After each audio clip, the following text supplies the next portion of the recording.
न्याय की कुर्सी पे जब एक भ्रष्ट, एक बलात्कारी और एक अन्यायकारी पर्सन जब उस पे विराजमान होता है, तो जनता उससे न्याय की उम्मीद ना करे, क्योंकि वो न्याय क्या देंगे जो खुद एक अपने आप में ही बहुत ज़्यादा भ्रष्ट हैं, जो खुद बलात्कारी हैं, जो खुद अन्यायकारी हैं, जिनका जिनका काम ही शोषण करना उनके व्यवहार में है।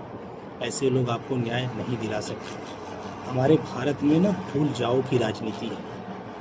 जो एडमिनिस्ट्रेशन जो चला रहे हैं वो जानते हैं, भूल जाओ और राजनीति करो, ये उनका पेशा है, ये उनके ब्लड में है, वो यही कर रहे हैं और हमें भी भूलने की आदत है। वर्तमान परिस्थिति में अगर देखा जाए भारत में, तो महाराष्ट्र का केस आप ताज़ा ताज़ा देख सकते हैं। एक महिला आयोग के अध्यक्ष जो खुद इतने गंदे कामों में लिप्त है, क्या आपको लगता है वो किसी पीड़ित महिलाओं को न्याय दिला पाएगी या उसने दिलाया होगा? कभी नहीं। जो खुद शोषण करने वाले हों, जो खुद गंदे कामों में लिप्त हों, वो किसी को न्याय क्या दिलाएंगे? और इसे भी ज़्यादा नहीं, कुछ दिन 15-20 दिन बीतने दीजिए, हमारे देश के लोग उस बात को भूल जाएंगे। एक नई कहानी फिर से पेश आएगी हमारे सामने, पेश की जाएगी, एक और घटना हमारे सामने आएंगी, लेकिन हमें भूलने की आदत है। और जब तक हम ऐसी बातों को भूलते रहेंगे, ये अन्याय ऐसे होते रहेंगे, ये चीज़ें ऐसी होती रहेंगी, हम उसे रोक नहीं पाएंगे।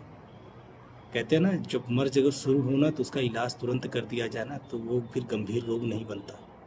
लेकिन हमारे यहाँ क्या है, जितनी चीज़ें हो रही हैं सब चीज़ें भूल जाइए।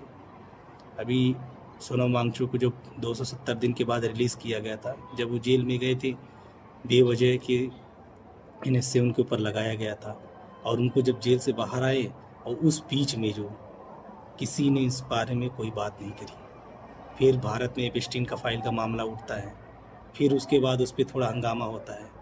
फिर उसके बाद क्या है, जैसे इजराइल और ईरान का जो वॉर होता है, उसमें जो नेचुरल गैसेस को लेके जो प्रॉब्लम हो रही है भारत में, हम पिछली बातों को भूल गए, अब हमें याद ही नहीं है, तो हम ऐसे ही भूलते रहेंगे।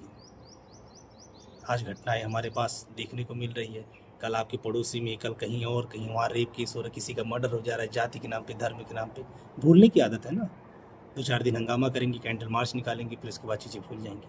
फिर नेक्स्ट टाइम वेट करते हैं कि फिर इससे बड़ी कोई घटना होगी, फिर उस पर हम रिएक्ट करेंगे। ऐसे ही रिएक्ट करते जाएंगे, क्योंकि हमें भूलने की आदत है।